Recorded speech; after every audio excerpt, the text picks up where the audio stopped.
Hello friends, welcome to Nafsheer kitchen. కళ్ళకు మరియు వెంట్రుకలకు ఎంతో మేలు చేసే ఈ కరివేపాకు సింపుల్ వేలో నోటికి రుచికరంగా ఉండే పచ్చడి ఎలా తయారు చేయాలో చూపించబోతున్నాను. ముందుగా స్టవ్ వెలిగించి కడాయి పెట్టేసి 2 టేబుల్ స్పూన్ వరకు ఆయిల్ వేసి 1 టీ స్పూన్ జీలకర్ర, 2 టేబుల్ స్పూన్ వరకు ధనియాలు వేసేసి అలాగే ఒక 12 వరకు ఎండుమిర్చి అయితే తీసుకున్నానండి. నేను తినే కారాన్ని బట్టి నేను తీసుకున్నాను. మీకు కనుక ఇంకా స్పైసీ కావాలనుకుంటే ఇంకా ఎక్కువ వేసుకోవచ్చు. దోరగా వేయించుకోవాలండి. ఇది మీడియం ఫ్లేమ్ మీద ఫ్రై చేసుకుంటే సరిపోతుంది. ఫ్రెండ్స్, నా వీడియో కనుక నచ్చినట్లయితే తప్పకుండా లైక్ చేయండి, షేర్ చేయండి, అలాగే సబ్స్క్రైబ్ చేయండి. పక్కనే ఉన్న బెల్ ఐకాన్ని క్లిక్ చేయండి.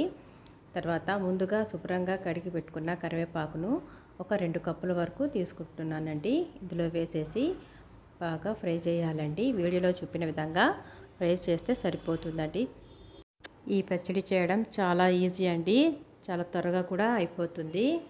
అలాగే టేస్ట్ కూడా చాలా అంటే చాలా బాగుంటుంది. ఒకసారి మీరు కూడా ట్రై చేసి మీకు ఎలా కుదిరిందో కామెంట్ ద్వారా తెలియజేయండి. ఈ విధంగా ఫ్రై అయిన తర్వాత స్టవ్ ఆఫ్ చేసి పక్కన పెట్టేస్తున్నానండి.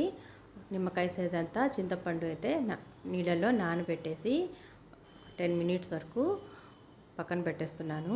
కరివేపాకు, ఎండుమిర్చి అయితే పూర్తిగా చల్లారిపోయిందండి. ఇప్పుడు మిక్సీ జార్లో ట్రాన్స్ఫర్ చేసేసి 1 టీ స్పూన్ వరకు సాల్ట్ కూడా వేసేసి వీడియోలో చెప్పిన విధంగా మిక్సీ పట్టేస్తే సరిపోతుందండి. ఈ విధంగా మిక్సీ పట్టేస్తే తర్వాత ఇందులోని ముందుగా నానబెట్టిన చింతపండును కూడా ఇందులో వేసేయాలండి.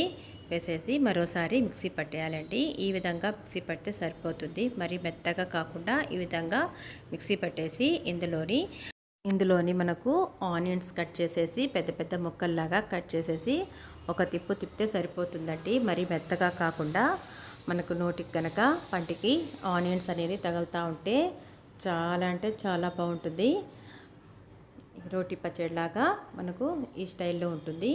ఒకసారి మనం దీన్ని బాగా కలిపేసి తర్వాత పోపు పెట్టేస్తే సరిపోతుందండి. స్టవ్ వెలిగించి కడాయి పెట్టేసి 2 టేబుల్ స్పూన్ వరకు ఆయిల్ వేసి 1 స్పూన్ జీలకర్ర, 1 స్పూన్ ఆవాలు వేసేసి చిటపటలాడిన తర్వాత ఇందులోని ఒక ఎండుమిర్చి తుంచి వేస్తున్నానండి.